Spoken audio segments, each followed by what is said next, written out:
Bonjour à tous et bienvenue dans la série La maladie de Fabry, une CMH pas comme les autres.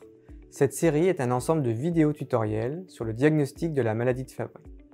Aujourd'hui, nous allons voir ensemble les signes d'appel de la maladie à l'ECG.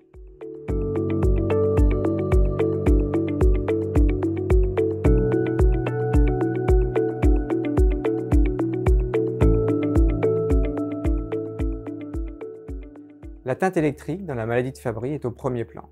Elle est fréquente, multifactorielle et complexe. Les propriétés électrophysiologiques propres des glycosphalingolipides et les modifications structurelles et fonctionnelles liées à leur accumulation cardiaque expliquent les modifications de l'ECG. Ces modifications électriques vont évoluer avec la progression de la cardiomyopathie. On distingue schématiquement des signes précoces et des signes tardifs, en sachant que certaines anomalies peuvent se voir à tous les stades de la maladie. Les principales anomalies observées sont un PQ court, une HVG, des troubles conductifs intraventriculaires, des modifications du segment ST, une inversion des ondes T, une bradycardie. Les troubles conductifs et les arythmies atriales et ventriculaires sont également fréquents et surviennent plus tardivement dans l'évolution de la pathologie.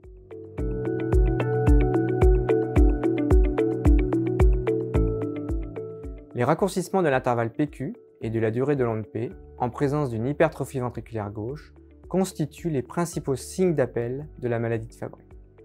Un intervalle PQ court a été rapporté chez 2 à 40% des hommes, typiquement sans présence de préexcitation. L'intervalle PQ court est classiquement considéré comme un signe précoce dans la maladie de Fabry. Il n'est pas lié à la présence de voies accessoires, mais serait plutôt attribué à une conduction auriculo-ventriculaire supranormale favorisée par les dépôts de glycosphalingolipides. L'analyse combinée de l'intervalle PQ court et du QT corrigé a été proposée pour différencier la maladie de Fabry des autres causes d'hypertrophie ventriculaire gauche, comme la cardiopathie hypertensive ou l'amylose.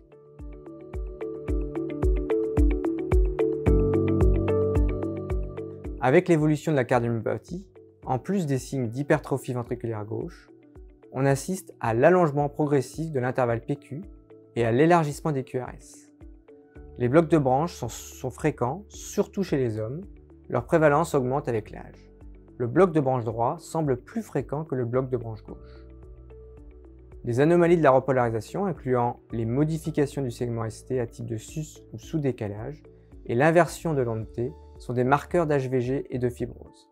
Lorsqu'elles sont présentes dans les dérivations V5-V6, ces anomalies correspondent à de la fibrose myocardique dans le territoire inférolatéral, qui est la zone préférentiellement touchée dans la maladie de Fabry.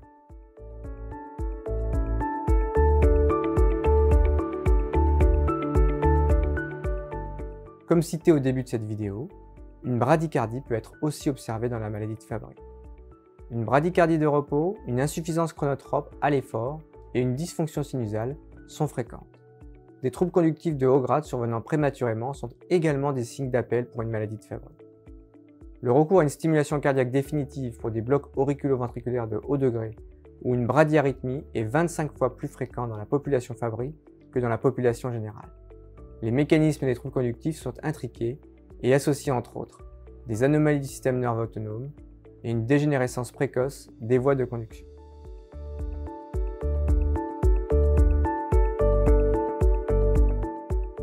Les arythmies atriales et ventriculaires sont prévalentes et très liées à l'âge du patient. La fibrillation auriculaire est très fréquente. Chez les patients de plus de 50 ans, sa prévalence est 12 fois plus élevée que dans la population générale.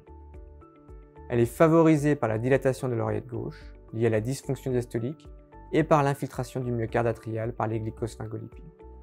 Enfin, les arythmies ventriculaires comme les tachycardies ventriculaires soutenues ou non soutenues sont fréquentes dans les formes évoluées de la maladie de Fabry.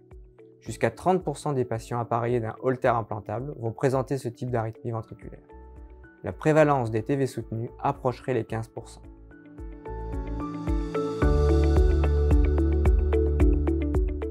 En conclusion, l'ECG est très souvent modifié dans la maladie de Fabry.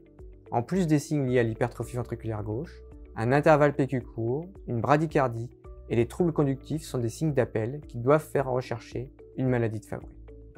Voilà, c'est terminé pour ce tutoriel. N'hésitez pas à visionner les autres vidéos de la série.